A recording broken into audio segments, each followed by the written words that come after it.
Next time जेव्हा तुमच्या आयुष्यात कोणी तुमची इन्सल्ट करत असेल, चार चौघात तुमच्यावर टोमणे मारून सगळ्यांना हसवत असेल, तुमचं हसू उडवत असेल, तेव्हा तुम्हाला एक टिप सांगतो.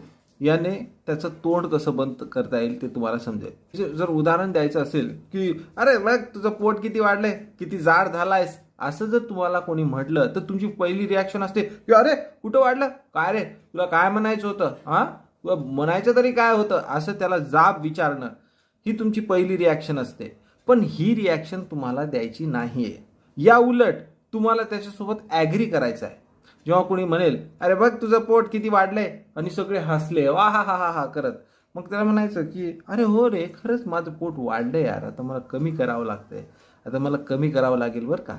मग जेव्हा तुम्ही असं रिॲक्शन द्याल तेव्हा तुम्हाला वाटेल की अरे असं केल्याने तर ते त्याने माझी इन्सल्ट केली आणि मी ते ॲग्री केलं, मी ते सहन करून घेतलं, असं त्याचा अर्थ होईल असं तुम्हाला वाटेल.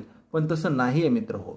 असं केल्याने तुम्ही तो जो तुमची इन्सल्ट करतोय आणि त्यातून तुम्ही रागाला येऊन जे रिस्पॉन्स द्याल आणि त्यात जे मिळणारं त्याचं जे सॅटिस्फॅक्शन असेल ते तुम्ही त्याच्याकडून हिरावून घेताय.